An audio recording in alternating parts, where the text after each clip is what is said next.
Investasi bodong bermodel piramida pertama kali dicetuskan penipu ulung Charles Ponzi pada 1920. Hingga kini skema tipu-tipu ala Ponzi tetap muncul dalam berbagai bentuk, mulai dari berkedok koperasi, startup digital hingga tawaran umroh murah.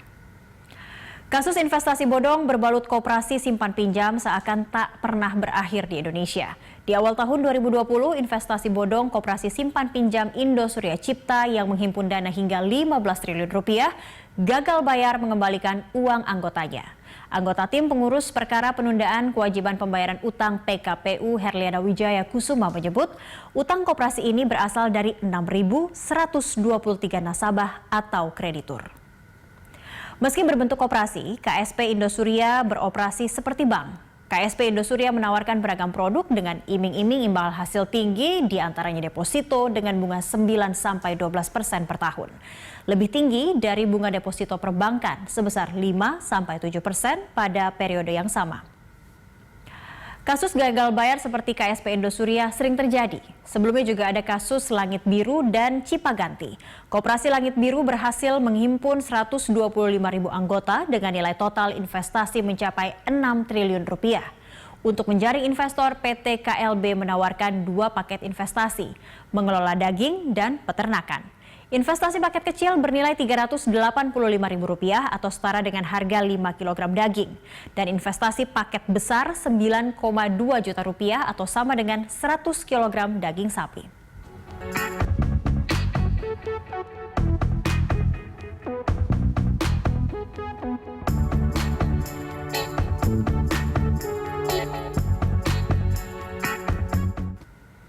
Aktivitas penyerahan bonus macet pada Januari 2012. Polisi menemukan Jaya Komara, mantan pedagang kerupuk yang jadi Direktur Utama Koperasi Langit Biru, bekerja gali lubang tutup lubang atau hanya mengandalkan uang setoran investor baru yang masuk untuk membayar bonus investor lama. Ini modus tipu-tipu ala skema Ponzi. Investasi bodong ala MLM atau multi-level marketing dicetuskan penipu ulung asal Italia Charles Ponzi. Maha guru investasi bermodel piramida itu telah memakan banyak korban di Amerika Serikat. Januari 1920, Ponzi menjanjikan iming-iming balik modal dan keuntungan 50% hanya dalam waktu 45 hari melalui perusahaannya The Securities Exchange Company. Skema Ponzi runtuh setelah surat kabar Boston Post menginvestigasinya. Bisnis skema Ponzi hanya bisa terus berjalan asal ada member atau investor baru.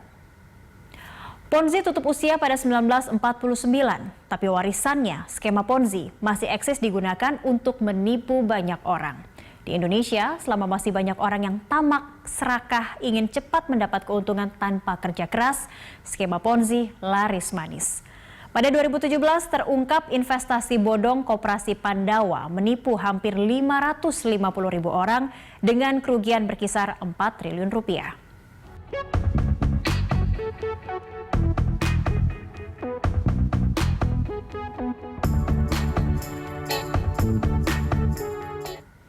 Awal 2020 ada investasi bodong MeMiles. Modusnya lebih canggih, berkedok startup digital. MeMiles, sebuah aplikasi yang dapat diunduh di ponsel, menyediakan ruang beriklan. Pengguna aplikasi yang membeli ruang iklan melalui top up dengan sejumlah uang dijanjikan hadiah langsung. OJK kemudian menetapkan MeMiles ilegal lantaran tidak punya izin usaha dan skema hadiah langsung yang dijanjikan dalam MeMiles kepada anggotanya disebut OJK tidak rasional hingga serupa dengan skema Ponzi.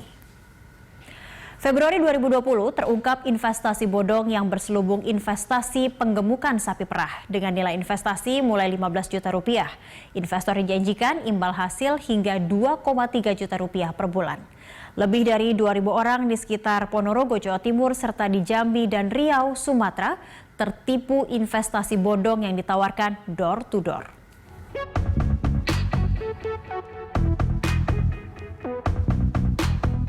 Modus pelaku investasi bodong adalah mengeruk keuntungan dari suntikan dana sejumlah investor atau member. Mereka memperdaya para korban bermodal iming-iming balik modal berlipat dalam waktu cepat atau berangkat umroh dengan murah. Setelah kasus wedding organizer Kalisa, First Travel, ada pula kasus umroh murah Abu Tours and Travel.